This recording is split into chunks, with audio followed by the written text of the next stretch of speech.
Thank you for joining me, fellow Guardians. This is Sam from Multiverse Mission Control, and today's quest is learning video games.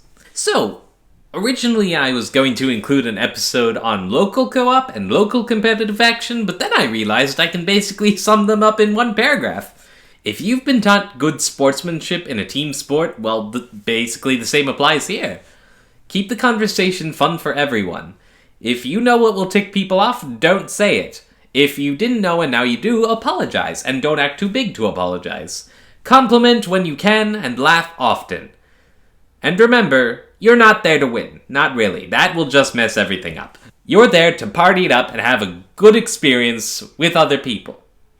Words cannot properly express the emotional appeal and uplifting joy that a good local multiplayer session can bring. Which is why it needs to be a priority again, companies. What the heck are you doing? Online is basically just an extension of that, with just a few extra things to remember. Online multiplayer is one of those features in a game that can result in either one of the most exciting highlights of your gaming career, or else a real downer. And it all depends on the mood of the server you've entered. Typically, online multiplayer wends toward the super high, action-packed games that can easily get tensions up. If you're able to find the flow and the zen, then you can turn that tension into a worthy endeavor that will allow you to laugh whether you win or fail. But there are some players out there who aren't always so good about managing their feelings. They may say or do something that inadvertently brings the mood down.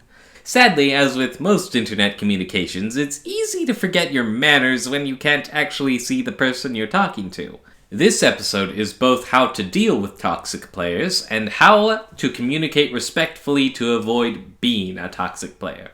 Typically, you encounter your flat-out trolls, Mr. Grade School Bully, Killjoy out to bring everyone down, but honestly, these are less of a problem. It's usually pretty easy to tell when someone just has it out for the world that day. That kind of player gets kicked more often than not, and the whole server breathes a sigh of relief. Most multiplayer games give you the option to mute individual players, but you should also learn how to initiate a vote kick yourself, just in case. If for any reason the group's being slow with the ban hammer, you may have to initiate. Other players may be too busy fighting or else not know how, and they'll thank you for it. Muting may save you the hassle, but even intermediate players struggle with the menu on occasion. Newbies shouldn't have to be exposed to this garbage while they're trying to have a good time. Kicking tends to be a more, permanent solution. But please, ban responsibly. One errant comment doesn't warrant expulsion. It has to be a continuing pattern of ruining the mood. But as I said, as bad as trolls are, they're usually easier to deal with. After all, developers gave you tools to do just that. However, there is a far more insidious player type that doesn't get called on their vitriol nearly enough, and that many players can actually run the risk of falling into without realizing. If there is one thing I want you to remember going online, it would be this. No one is required to give a crap about what you say. Do not become an armchair general. Nothing brings a game down more than some self-appointed master who will browbeat players into playing the, quote, right way. This is the guy who will use the presumptuous, sleepy voice when they talk or type in such a way that you picture them with their nose in the air. You can just tell. They assume everyone on the server, except for them, of course, is brain-dead and in need of their pedagogical guidance. That players will, in fact, let themselves be demeaned and trashed upon for their shining wisdom. They'll tell you to, command you not to play the class that you are currently playing. They'll yell at the team for not capping the point, even if they're giving it everything they've got. They'll whine at people to play support roles, but, surprise, surprise, will never actually themselves play a support role. Could someone play NG and make a teleporter? Because this is going to take forever. Hey, how about you play NG? Why would you ask someone else to do what you yourself would not do? That's just madness. And here's the kicker. If players aren't playing up to their oh-so-very important standards, some of them can just get plain vicious about it. Making personal attacks, or introducing a disproportionate amount of negativity. Like, dude, I'm here to have fun, not to impress some rando. Why wasn't aware that I was suddenly on trial for my current skill level. And of course, they may be blind to their own failures as their focus is shifted onto how other people are messing up. Of course. Can I ask you something? What kind of person really thinks they can just walk into a server and assume authority over a bunch of random players? For me, games are about the experience in the moment, so for someone to throw out all decency, all civility, just to push for a win that ultimately won't even matter that much is just insanity. When this person is on your server, players may not kick them just because they themselves are not the current target of that venom.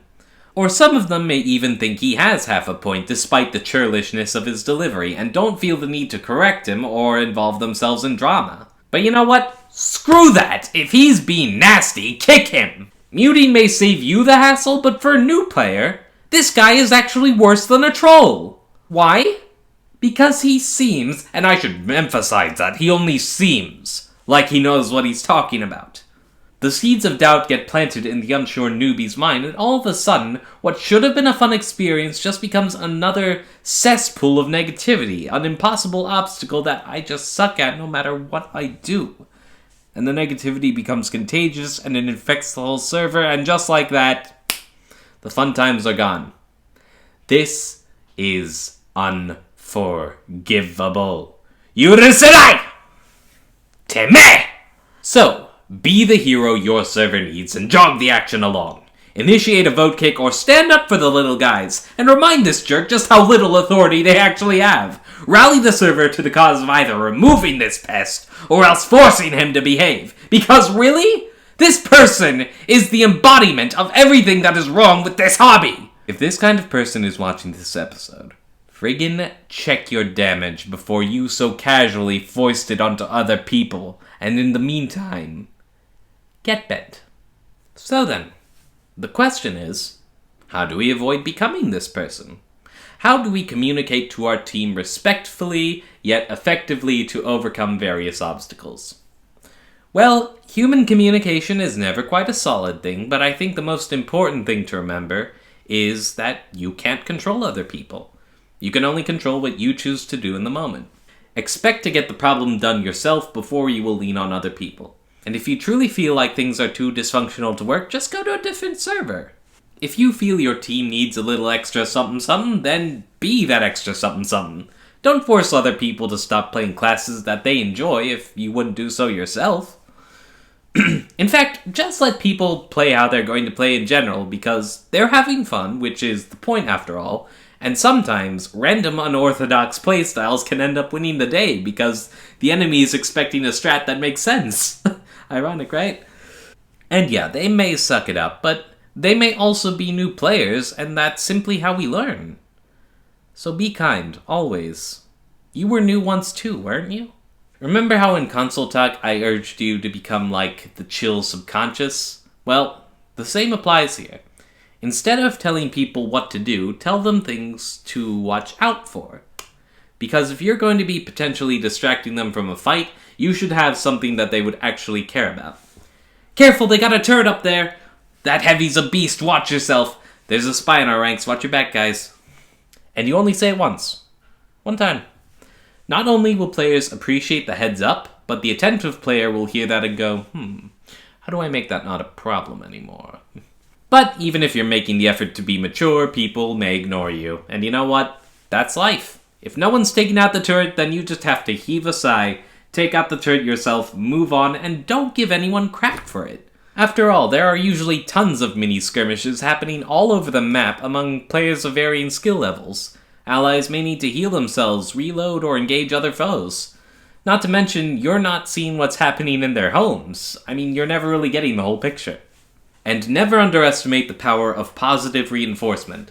Acknowledge when your players do something awesome and commend them for it. Congratulate your team on their victories. Galvanize them onward with heroic barbarian banter a la Reinhardt! End games by telling the enemy team, good game. GG. Not only will this lift up the mood of the server in general, this can be what inspires players to try harder. Not because you're telling them everything they do is wrong and ordering them what to do, but because you've been giving them prudent warnings and just being nice to them. And sometimes it really can just be that simple. Online multiplayer is like a party. In order to keep it going, you gotta be the fun you want to see. Well, hope that was helpful. Next time, we're gonna start getting into some genre-specific tips, and I'll also start taking any requests if you have them. So, thank you all for tuning in. Subscribe if you want to see more content like this. And remember, you all have the potential to get good. Peace out.